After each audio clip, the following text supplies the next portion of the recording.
Mga katrops, welcome back ulit sa aking channel, Sports Rock PH. At ngayon nga ay pag-uusapan natin ang rason bakit sunod-sunod na ang pagkapanalo ng New Orleans Pelicans. Pag-uusapan na rin nga natin dito sa ating panibagong video, ang Dream Super Team ng Los Angeles Lakers at ang balitang nagiging coach na nga po ngayon si LeBron James ng kanilang kupunan.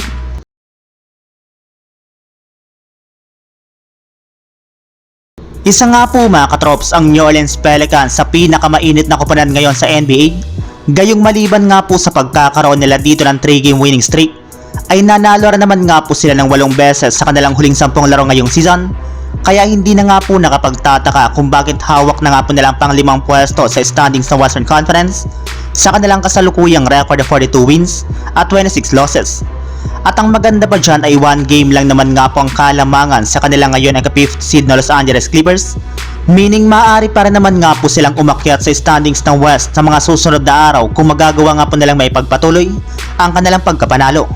Pero isang malaking katanungan nga po ngayon ay kung ano nga bang rason bakit tuloy-tuloy na ang kanilang panalo ngayong season. Well, ayon nga po sa lumabas na balita ngayong araw, tuluyan na rin naman nga na pong mas naging healthy na ang pangangatawan ng kanilang batang superstar na si Zion Williamson. Sa katunayan, nakapagbawas nga na po ito ng 25 pounds sa kanyang timbang simula noong play-in tournament last December, kaya hindi na nga po nakapagtataka kung bakit mas nakakagalaw na nga po ito ng mas maayos nang hindi siya nagtatamo ng injury. At kasabayan nga po niyan ay may ilang mga NBA analyst na rin naman nga po ang pumupuri sa kanya ngayon, katulad na lamang ni Stephanie Smith na nagsabi na sa ipinapakita pa lang nga po ngayon ng Pelicans, especially ni Zion Williamson, ay malaki na nga po ang kanilang tsansa na makapasok sa NBA Finals ngayong taon. Samantala, punta naman tayo sa ating sunod na pag-uusapan sa balitang Dream Super Team ng Los Angeles Lakers at ang balitang nagiging coach na nga po ngayon si LeBron James ng kanilang kupunan. Sa ginawang practice pa lang nga po ngayong araw ng Lakers, ay tinulungan nga po ni LeBron James ang kanyang coaching staff na gumawa ng defensive game plan. Lalo pat ito nga po ang dapat nilang pagtuunan ng pansin, lalo pat marami nga po silang nagawa ditong pagkakamali na siyang sinasamantala ng kanilang kalaban.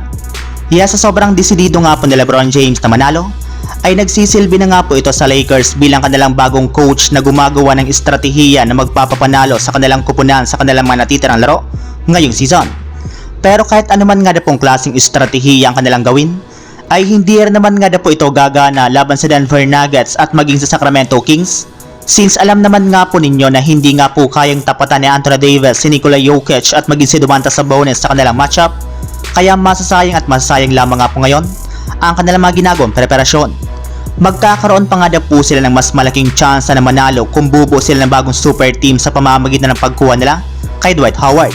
Sa pamamagitan nga po niyan ay makakabuo nga po sila dito ng big lineup kasama sina D'Angelo Russell, Austin Reeves, LeBron James, Anthony Davis at Dwight Howard na sigurado makakasabay sa big roster ng Nuggets at Kings. So yun lang mga katrops, ang handog kong story ngayong araw. Sana nag-enjoy kayo, please like and subscribe my YouTube channel, Sports React PH, para sa iba pang story at update patungkol sa NBA. Kita-kits muli sa ating susunod na video.